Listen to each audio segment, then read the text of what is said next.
الحمدللہ رب العالمین والصلاة والسلام علی سید الانبیاء والمرسلین،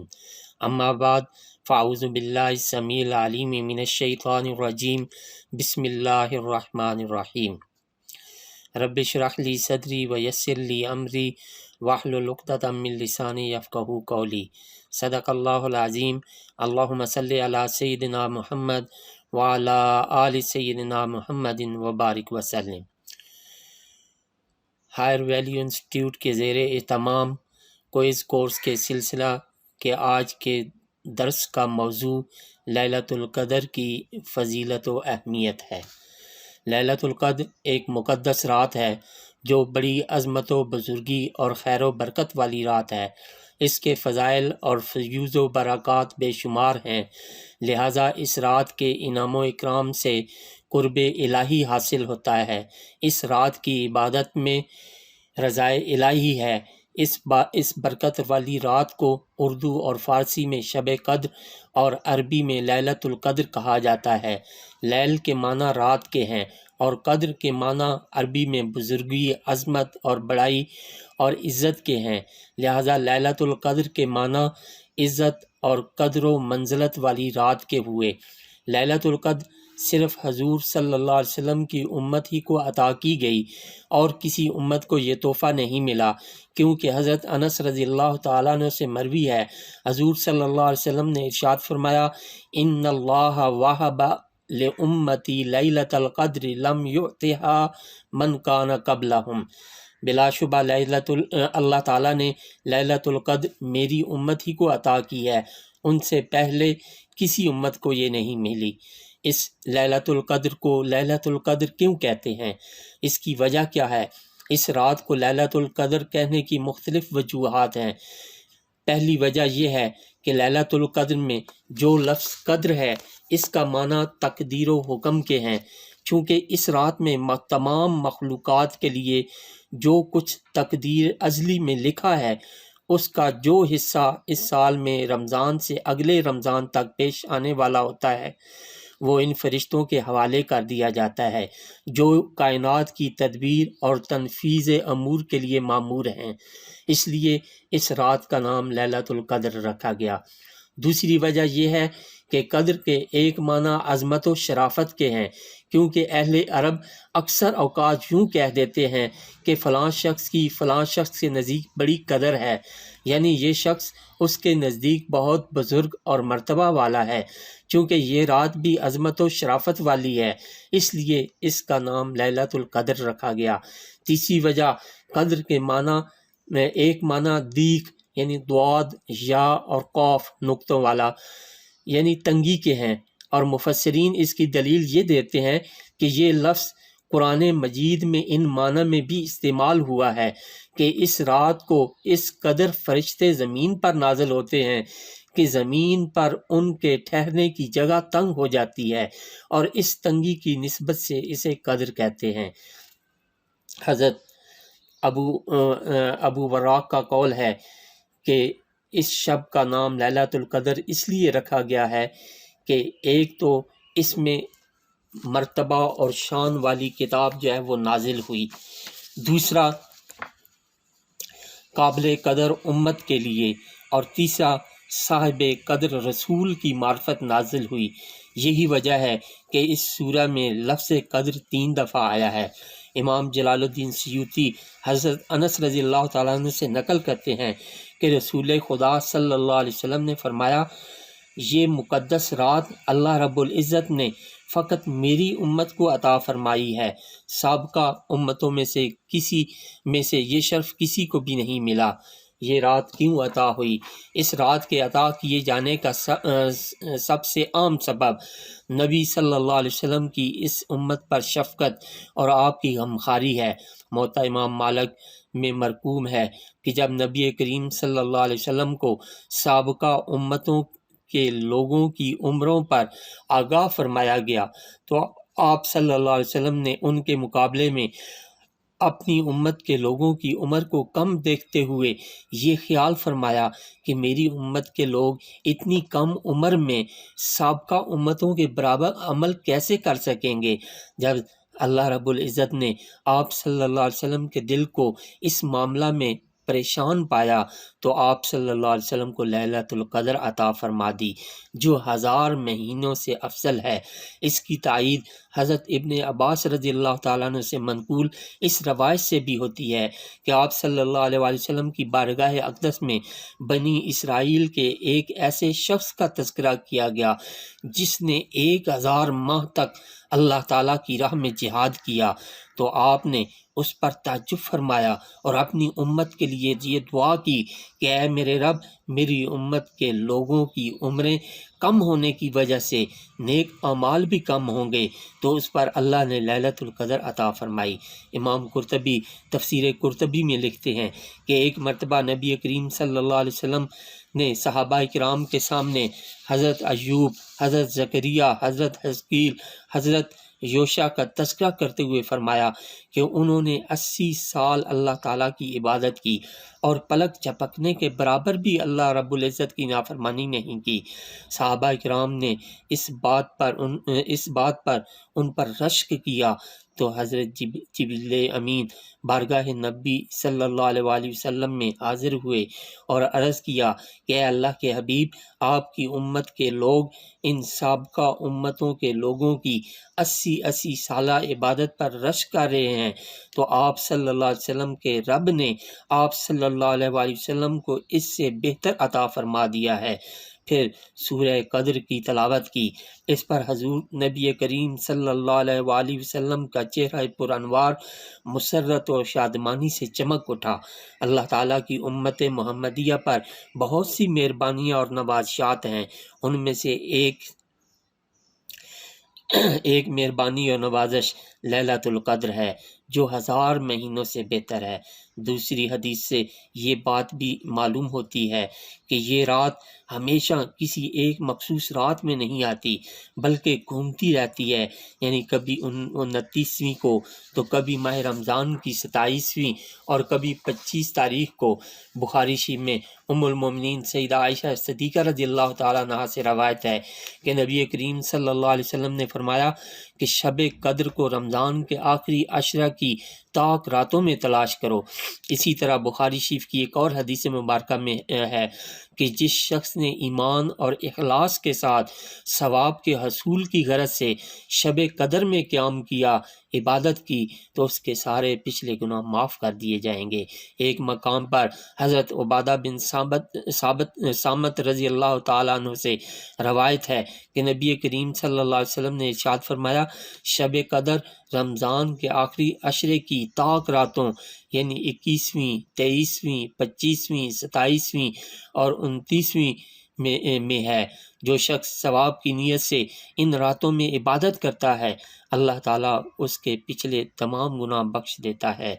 ان آخری راتوں کی اہمیت کو قرآن کریم میں اس طرح اجاگر کیا گیا، وَلَيَالٍ عَشْرٍ وَالشَّفْعِ وَالْوَتْرِ، قسم ہے 10 راتوں کی، قسم ہے جفت اور طاق کی۔ اس میں بھی حکمت ہے کہ اس رات کی جستجو میں مسلمان زیادہ سے زیادہ جو ہے وہ نیکیاں کما لیں۔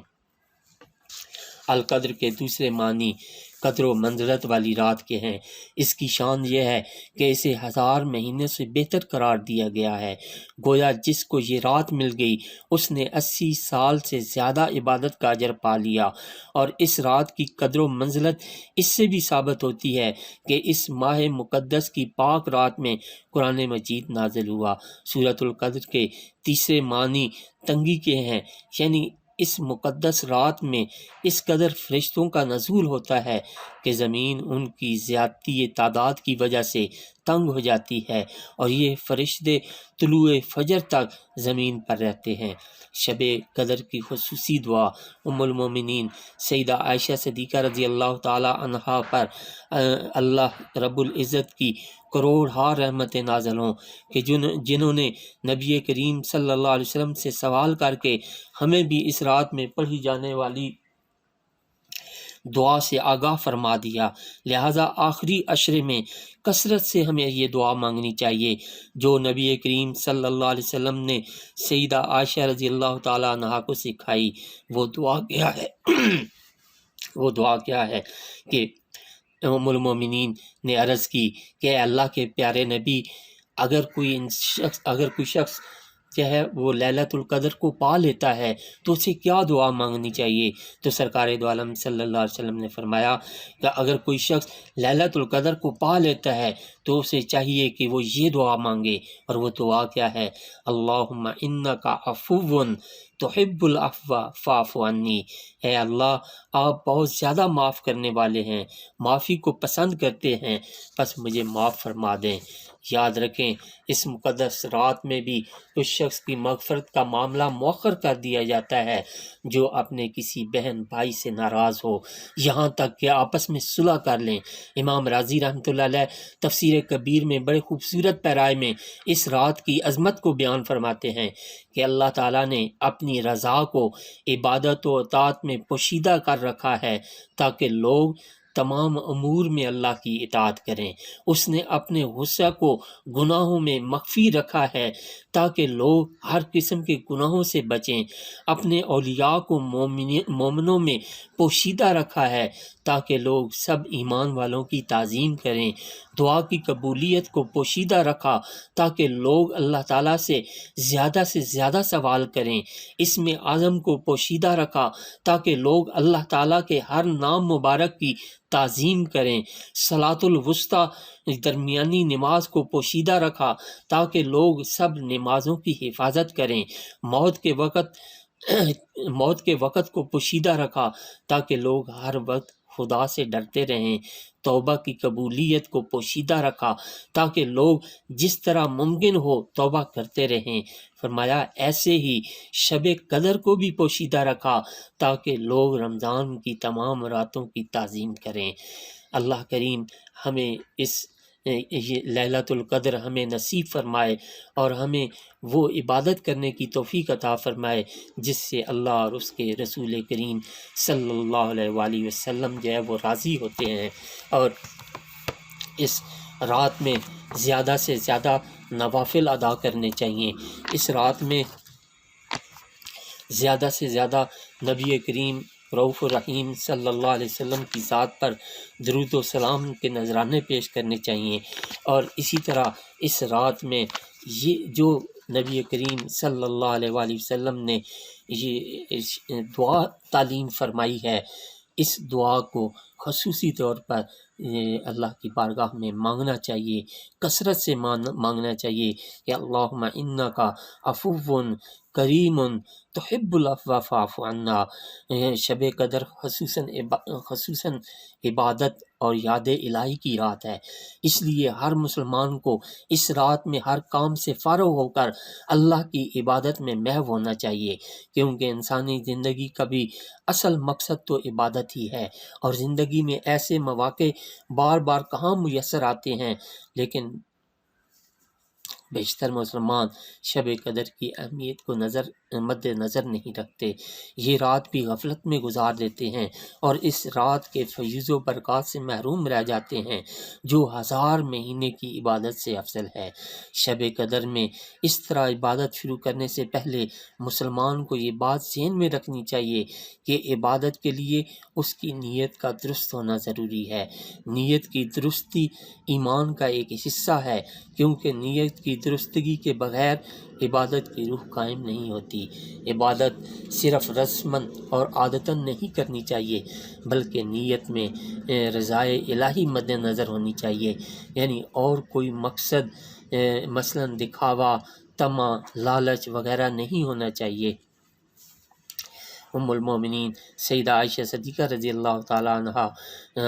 روایت فرماتی ہیں کہ رسول اللہ صلی اللہ علیہ وسلم جتنی عبادت رمضان کے آخری عشرہ میں کرتے تھے اتنی دوسرے دنوں میں نہیں کرتے تھے۔ اسی طرح ایک اور حدیث طیبہ میں ہے، حضرت عبداللہ بن انیس رضی اللہ تعالی عنہ روایت کرتے ہیں کہ میں نے رسول اللہ صلی اللہ علیہ وسلم سے عرض کیا، یا رسول اللہ صلی اللہ علیہ وسلم، میں جنگل میں رہتا ہوں اور اللہ کے فضل و کرم سے وہیں مصروف عبادت رہتا ہوں، آپ صلی اللہ علیہ وسلم مجھے ایک رات بتا دیں تاکہ اس رات میں مسجد حاضر ہو جایا کروں۔ تو آپ صلی اللہ علیہ وسلم نے فرمایا تم رمضان کی 27ویں تاریخ کو مسجد میں آیا کرو۔ راوی کہتے ہیں کہ جب جناب عبداللہ کے بیٹے سے معلوم کیا گیا کہ تمہارے والد کس طرح عمل کرتے تھے تو انہوں نے بتایا کہ وہ عصر کی نماز کے بعد مسجد میں آ جاتے تھے اور اس کے بعد کسی ضرورت کے علاوہ مسجد سے نہیں نکلتے تھے، یہاں تک کہ فجر کی نماز سے فارغ ہونے کے بعد اپنی سواری مسجد کے دروازے پر پاتے اور اس پر بیٹھ کر جنگل چلے جاتے۔ شب قدر میں شب بیداری بہترین اعمال میں سے ہے، کیونکہ رسول اللہ صلی اللہ علیہ وسلم کا معمول تھا کہ آپ تلاش شب قدر کے لیے جاگتے رہتے، لہٰذا اس کے پیش نظر ہمیں بھی جاگنا چاہیے، کیونکہ حضور صلی اللہ علیہ وسلم رمضان کے آخری عشرہ میں خود بھی شب بیدار رہتے اور گھر والوں کو بھی وہ رات کو جگاتے۔ ام المومنین سیدہ عائشہ صدیقہ رضی اللہ تعالیٰ عنہ سے روایت ہے کہ آخری عشرہ آتا تو رسول اللہ صلی اللہ علیہ وسلم اپنا تہبند مضبوط باندھ لیتے، یعنی گویا تیار ہو جاتے، راتوں کو خود بھی جاگتے اور گھر والوں کو بھی جگاتے۔ شب بیداری کا سنت طریقہ تو یہی ہے کہ پورا عشرہ راتوں کو جاگا جائے، اگر کوئی یوں نہ کر سکے تو طاق راتوں میں شب بیداری کرے۔ اس شب قدر میں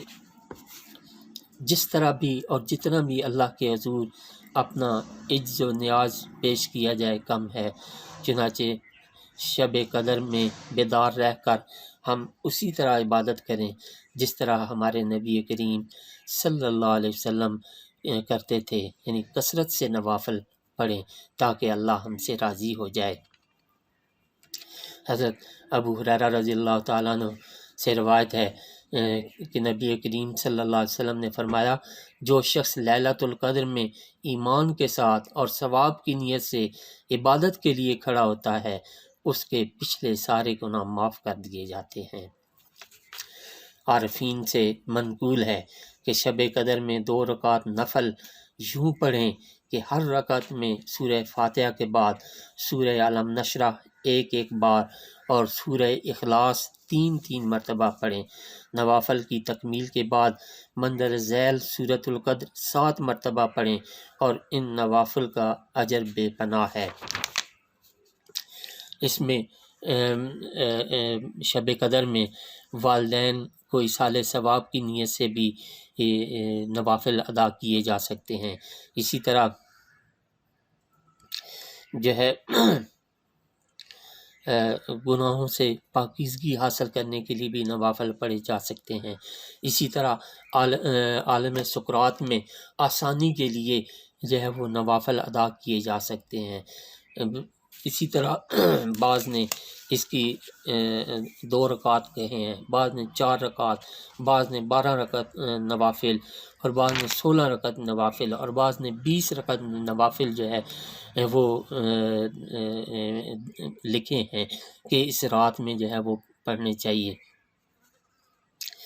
اور پھر اللہ کریم اس کو اس طرح گناہوں سے پاک کر دیتا ہے جیسے ابھی ماں کے بیٹا سے ماں کے پیٹ سے جو ہے وہ پیدا ہوا ہو۔ اور اسی طرح علماء اور صالحین یہ ارشاد فرماتے ہیں کہ اس رات کو صلاۃ التسبیح بھی جو ہے وہ پڑھنی چاہیے اور اس رات میں ذکر الہی کثرت سے کرنا چاہیے، قرآن مجید کی تلاوت کرنی چاہیے، اور تاکہ اور جیسا کہ پہلے میں نے عرض کیا کہ اس مقدس اور برکتوں والی اور جلیل القدر عظمتوں والی قدر و منزلت والی رات میں اس قدر تو وہ رسول جس کے صدقے ہمیں یہ رات نصیب ہوئی، ہمیں یہ عزت و عظمت والی رات نصیب ہوئی، ہمیں یہ برکتوں اور جو ہے وہ سید اللیالی جو ہے ایسی رات جو راتوں کی بھی سردار ہے، وہ رات ہمیں جو ہے وہ نصیب ہوئی۔ حضرت غوث اعظم رضی اللہ تعالیٰ عنہ فرماتے ہیں کہ یہ رات سید اللیالی ہے، کہ یہ رات سیدۃ اللیالی ہے، کہ یہ راتوں کی سردار رات ہے۔ تو اس میں ہمیں اس نبی کریم رؤوف الرحیم صلی اللہ علیہ وسلم پر کثرت سے درود پڑھنا چاہیے جن کے صدقے ہمیں یہ رات عطا کی گئی۔ اللہ کریم ہمیں اس دعا اس میں اللہ کریم ہمیں اس پر عمل کی توفیق عطا فرمائے، اور ہمیں یہ رات ایسے بسر کرنے کی توفیق عطا فرمائے کہ ہم سے اللہ بھی راضی ہو جائے، اللہ کا حبیب صلی اللہ علیہ وسلم بھی راضی ہو جائے۔ آخر میں جو ہے یہ گزارش کرنا چاہتا ہوں کہ اگر اور نہ بھی کیا جائے تو صرف اگر یہ 3 کام کر لیے جائیں کہ ایک کثرت سے کلمہ طیبہ کا ذکر کیا جائے، دوسرا استغفار کیا جائے، اور تیسرا نبی کریم صلی اللہ علیہ وآلہ وسلم پر کثرت سے درود و سلام کے نذرانے پیش کیے جائیں، تو یقیناً اللہ کریم اس ہمارے تھوڑے عمل کو قبول فرمائے گا۔ اور ایک جو ہے بزرگ عرب کے بزرگ انہوں نے کہا کہ کیونکہ ہمیں پتہ نہیں ہے کہ کون سی رات لیلۃ القدر کی رات ہے، اس لیے کیوں نہ ایسا کیا جائے کہ ہر طاق رات کو تھوڑا بہت جتنا توفیق ہو اتنا صدقہ دیا جائے، تاکہ اگر ہر طاق رات کو، تاکہ اگر وہ طاق رات جو ہے وہ لیلۃ القدر کی ہے تو ہمیں 1000 مہینہ جو ہے وہ صدقہ و خیرات کرنے کا ثواب عطا کیا جائے۔ اس میں 2 رکعت نفل پڑھ لیے جائیں، تاکہ اگر وہ شب قدر ہو تو ہمیں 1000 مہینے جو ہے وہ نفل پڑھنے کا ثواب ملا جائے۔ اور اس میں 3 مرتبہ قل هو اللہ احد یعنی سورہ اخلاص تلاوت کر دی جائے، تاکہ جو ہے وہ اگر یہ رات لیلۃ القدر ہے تو اللہ کریم ہمیں 1000 مہینے جو ہے قرآن پاک کا جو ہے وہ ثواب عطا فرمائے۔ تو یہ سادہ سادہ سے اعمال ہیں، انسان جو ہے اس میں نہ تھکتا ہے نہ اس میں اکتاتا ہے، کیونکہ کسی کام کو کرنے کے لیے ذوق شوق کا برقرار رہنا بھی بڑا ضروری ہے۔ جس محبت کے ساتھ، جس شوق کے ساتھ، جس ذوق کے ساتھ آپ نے اس کام کو شروع کیا ہے، آخر تک اس کا برقرار رہنا یہ بھی بڑی سعادت اور بڑے جو ہے وہ نصیب کی بات ہے۔ اس لیے یہ چھوٹے چھوٹے اعمال ہیں، اگر ان کو کر لیا جائے تو یقیناً اللہ کریم ہمارے ان اعمال کا جو ہے وہ اپنی جناب سے اجر عظیم جو ہے وہ عطا فرمائیں گے۔ وآخر دعوانا ان الحمد للہ رب العالمین۔